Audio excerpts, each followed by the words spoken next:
इसलिए अगर हम बात करें तो डिमांड जो है हमारा डिमांड इन ए नॉर्मल में डिमांड नॉर्मली मीन्स ए डिज़ायर। ओके, डिज़ायर और willingness for a goods. Normally हम अगर बात करें तो डिज़ायर होता है, विलिंगनेस होता है किसी भी गुड्स के प्रति, उसको हम बोलते हैं डिमांड बोलते हैं। बट अगर हम इकोनॉमिक्स की भाषा में अगर हम बात करें तो सिंपली हम डिज़ायर या विलिंगनेस फॉर ए गुड्स जो है उसको हम रिप्रेजेंट नहीं कर सकते हैं डिमांड के तौर पे। आपने देखा होगा कि जब भी हम इकोनॉमिक्स में डिज़ायर के बारे में बात करते हैं, विलिंगनेस के बारे में बात करते हैं, ठीक है, तो वहाँ पर डिमांड से रिलेटेड मैंने ऑलरेडी बहुत सारे वीडियोस इसके ऊपर डाले हुए हैं। उसमें डिमांड में हमेशा मैं आपको बताता हूँ कि डिमांड जो है उसके कुछ एलिमेंट्स होते हैं। ये एलिमेंट्स आपको पता होना चाहिए। ये एलिमेंट्स होते हैं कि किसी व्यक्ति की डिज़ायर है, उस डिज़ायर के साथ में अगर उसके पास में रिसोर्सेज हैं यानी कि मनी है, ठीक है, और साथ ही साथ में उस रिसोर्सेज के प्रति जो है उसका विलिंगनेस है, ठीक है। तो ये तीनों जो चीज़ें मिलके जो बनती है वो बनता है हमारा इफेक्टिव डिज़ायर, ठीक है। अब इफेक्टिव जो डिज़ायर है ये बन गया है। अब इफेक्टिव डिज़ायर के साथ में आपको at a given time and at a given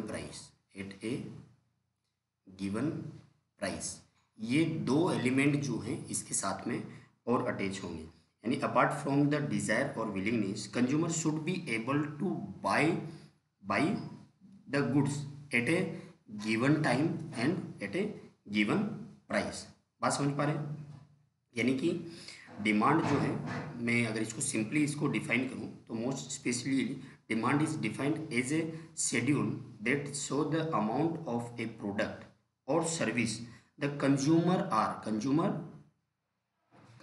are willing to या फिर हम बोले able to purchase, willing to या फिर हम बोले able to purchase at each price in a set of possible prices during some specific time in a specific market। बात समझ पा रहे हैं? यानी कि दिए हुए समय और दी हुई कीमत पर हम किसी वस्तु को जब परचेज करते हैं तो वो कहलाती है डिमांड। इस वीडियो के अंदर हम बात करने वाले हैं डिमांड शेड्यूल के बारे में। ध्यान रखिएगा, डिमांड शेड्यूल के बारे में हम बात करेंगे। डिमांड जो शेड्यूल है ये दो प्रकार के होते हैं। एक होता है इंडिविजुअल डिमांड शेड्यूल और सेकंड जो है वो है आपके market demand schedule. Market demand, individual demand schedule and market demand schedule, ठीक है। इन दोनों को जो है हम बहुत अच्छे से समझने का प्रयास करते हैं।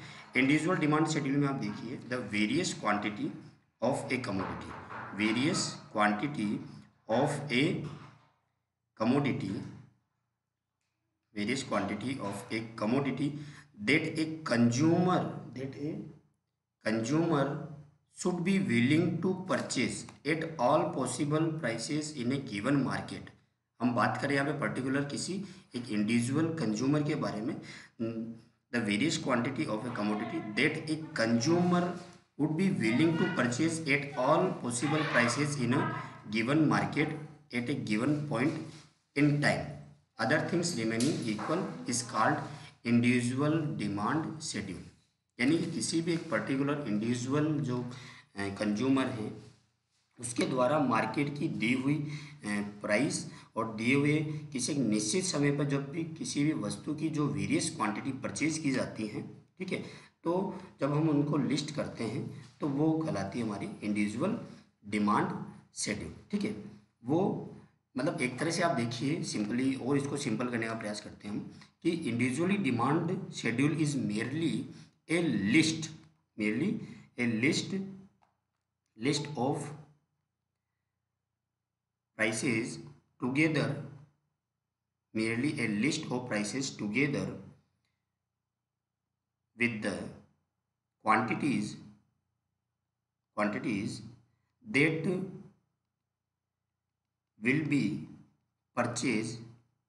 that will be purchased by a consumer. बात समझ पा रहे हैं कि individual demand schedule is a list of prices together with the quantities that will be purchased by a consumer. किसी भी एक कंज्यूमर के द्वारा जो है जो क्वांटिटी परचेज की जाती है, जिस प्राइस पर क्वांटिटी परचेज की जाती है, ठीक है, उनकी क्या होती है, एक लिस्ट होती है जिसको हम बोलते हैं individual demand schedule. Individual demand schedule, अब देखिए मान के चलिए कि हम यहाँ पर एक एग्जांपल लेते हैं टोमेटो का। किसी भी एक कंज्यूमर के द्वारा वो मार्केट गया और मार्केट में जो है उस प्रोडक्ट की विभिन्न प्राइस पर वो अलग अलग क्वांटिटी परचेज करता है, ठीक है। जब हम उसको इस तरह से टेबुलर फॉर्म में प्रेजेंट करेंगे, जैसे प्राइस 20 रुपीज़ जब प्राइस था तब उसके अंदर उसने परचेज किया 0.5 किलोग्राम जो है उसने परचेज किया, ओके। जब प्राइस जो था कम हुआ यानी कि 16 हुआ तब उसने जो है हाफ के जी यहाँ पर परचेज किया। जब प्राइस 12 रुपीज़ हो गया उस कंडीशन में इसने 75 जो है किलोग्राम वो परचेज किया 0.75। इस तरह से जैसे जैसे प्राइस घटता गया उसने उसकी क्वांटिटी बढ़ाते हुए परचेज किया। अब हमने इसको क्या किया, किसी भी कंज्यूमर के द्वारा मार्केट की दी हुई विभिन्न कीमतों पर किसी भी प्रोडक्ट की जो परचेज की गई मात्रा को जब एक टेबुलर फॉर्म में प्रेजेंट किया, इसमें एक टेबुलर फॉर्म में प्रेजेंट किया, तो इस टेबुलर फॉर्म को जो है हम क्या बोलेंगे, इसको बोलेंगे, ठीक है। तो यहाँ पर बेसिकली ये बात हो चुका है कि किसी भी पर्टिकुलर कंज्यूमर के द्वारा मार्केट की गिवन प्राइसेस पे उसके द्वारा जो क्वांटिटी परचेज की जाती है, जब हम उसको टेबुलर फॉर्म में जब रिप्रेजेंट करते हैं, that is called individual demand schedule, ठीक है। चलिए अब बात कर लेते हैं मार्केट डिमांड शेड्यूल की, ठीक है। Market demand schedule is a sum of the demand, market demand schedule is sum of demand of a consumer, sum of demand of all the consumers in a market for a given commodity at a specific point of time। बात समझिए कि market demand schedule जो है, market demand schedule जो है, यहाँ पर consumer जो था वो क्या था, एक पर्टिकुलर के एक कंज्यूमर है, जबकि मार्केट डिमांड शेड्यूल के अंदर जो कंज्यूमर होंगे वो 2 और मोर, 2 या 2 से ज़्यादा जो है यहाँ पर कंज्यूमर आपको देखने को मिलेंगे। यानी कि अब क्या हो रहा है कि वहाँ पे हम पर्टिकुलर किसी एक इंडिविजुअल के द्वारा मार्केट की विभिन्न कीमतों पर जो वो क्वांटिटी परचेज कर रहा था उसको हम टेबल के रूप में दर्शा रहे थे। अब यहाँ पर मार्केट डिमांड शेड्यूल में क्या हो रहा है कि यहाँ पर मार्केट की जो प्राइस है, मान के चलिए वापस से टोमेटो का जो है वो हम एग्जाम्पल ले लेते हैं, ठीक है। टोमेटोज है, प्राइस जो है यहाँ पर हम प्राइस कर लेते हैं। इस प्राइस पे मान के चलिए कि 20 रुपये, 16 रुपये, 12 रुपये, 4 रुपये, ठीक है। इस प्राइस पे ए पर्सन है, एक है आपका बी पर्सन, इनके द्वारा जो है मार्केट की यहाँ पे हो जाएगा आपका मार्केट डिमांड, ओके। टोटल इन दोनों का टोटल हो जाएगा सम। अब इनके द्वारा जो परचेज की सेम वही क्वांटिटी हम लिख देते हैं 0.50 किलोग्राम, 0.75 किलोग्राम, 1.25 किलोग्राम। बी के द्वारा जो परचेज किया गया 0.5, 1 किलोग्राम, 1.5 किलोग्राम, 2.0 किलोग्राम। चलिए यहाँ तक आप बात समझ पाए। अब आप इसको टोटल करेंगे तो आपका हो जाएगा 0.75, 1.50 किलोग्राम, 2.25 किलोग्राम और 4 किलोग्राम,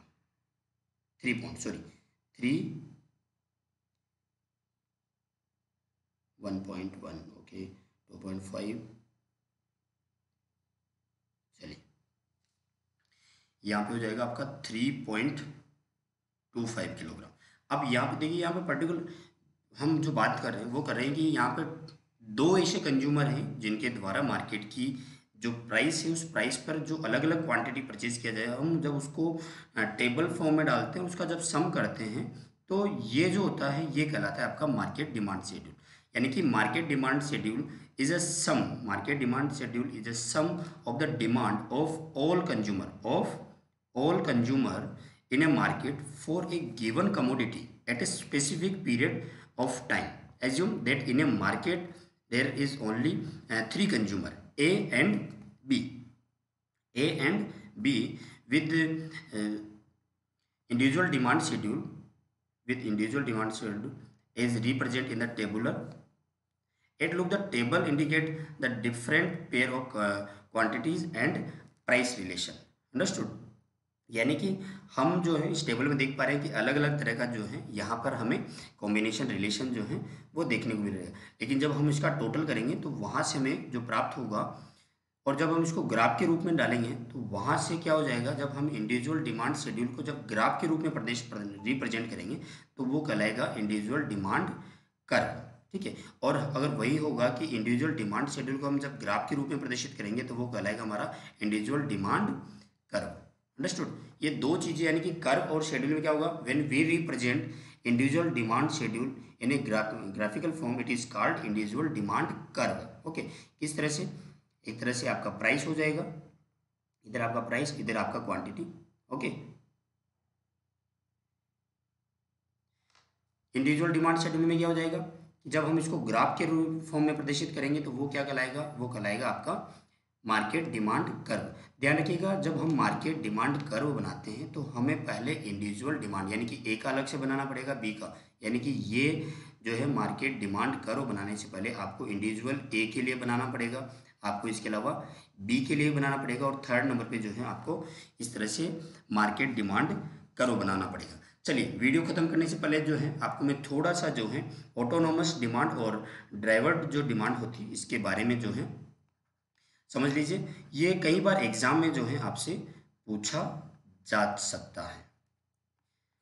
ऑटोनोमस जो डिमांड होती है, ऑटोनोमस डिमांड एक्चुअली में the goods whose demand is not linked, इसका जो डिमांड होता है not linked with the demand of other goods are supposed to have autonomous demand, यानी कि इस तरह की जो डिमांड है नॉट, इनका जो डिमांड होता है वो किसी अदर गुड्स से इनसे जुड़ा हुआ नहीं होता है।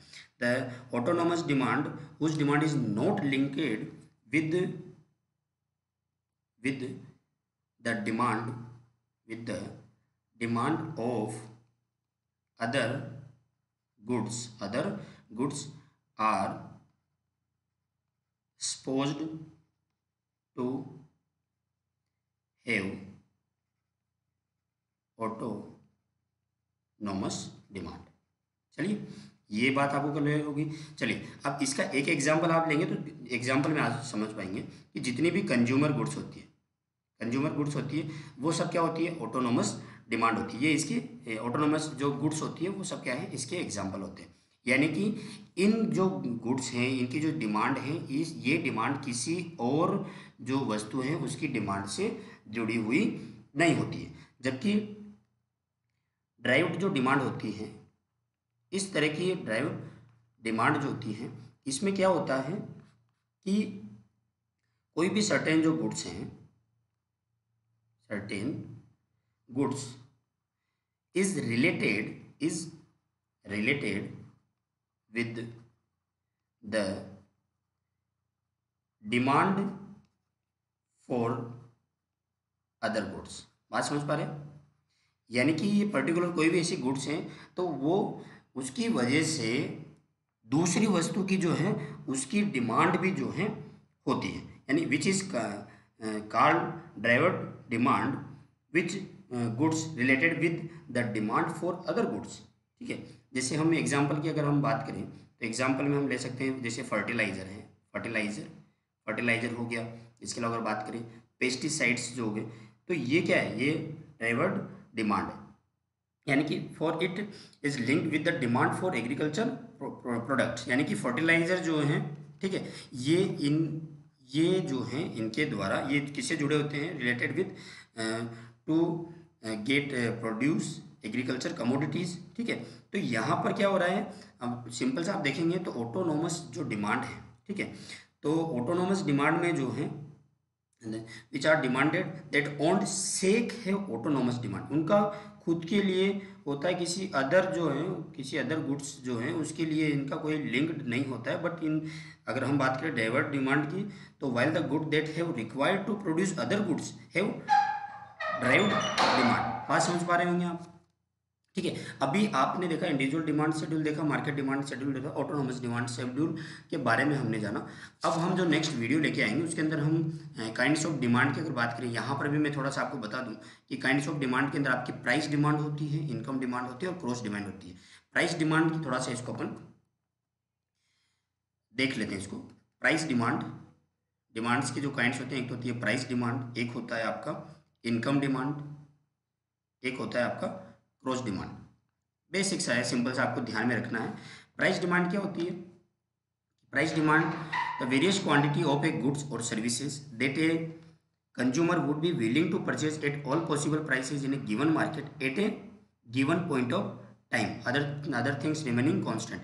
यानी प्राइस के बढ़ने से और प्राइस के घटने से, ठीक है, किसी भी व्यक्ति के द्वारा जो क्वांटिटी परचेज की जाती है ना, वो प्राइस डिमांड होती है। ठीक है, प्राइस के बढ़ने और घटने से, ठीक है, मार्केट में जो पॉसिबल जो प्राइसेज है उनके आधार पे जो क्वांटिटी परचेज की जाती है उसको हम प्राइस डिमांड बोलते हैं। इनकम डिमांड होती है due to change in the income of a consumer would be willing to purchase at different level of income. जब उसकी जब इनकम में जो है परिवर्तन होने की वजह से क्या होता है कि क्वांटिटी में परिवर्तन होता है, वो होती है आपकी इनकम डिमांड।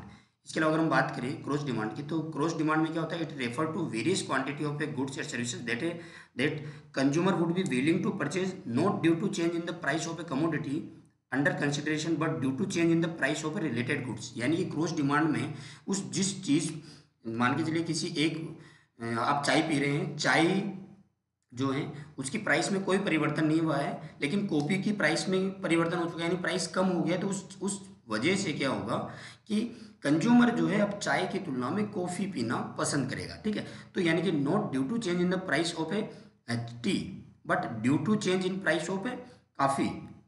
ठीक है, इस वजह से क्या हो रहा है? The consumer would be willing to purchase. Okay, तो ये हुआ इसके 3 काइंड्स। इसको और थोड़ा डिटेल में जब पढ़ लेंगे नेक्स्ट टाइम, जब हम डिमांड का एक अलग से लेके आएंगे। तो अब नेक्स्ट टाइम जो हम क्लास लेंगे उसमें हम लॉ ऑफ डिमांड पढ़ेंगे। ठीक है, इसके अलावा कुछ एक्सेप्शंस हैं लॉ के, तो वो भी लॉ ऑफ डिमांड के, तो उनके बारे में जानेंगे। मूवमेंट अलोंग द डिमांड करो समझेंगे, शिफ्ट इन द डिमांड करो समझेंगे। उम्मीद करता हूँ वीडियो पसंद आया होगा और लाइक जरूर करके जाएगा। Thank you so much.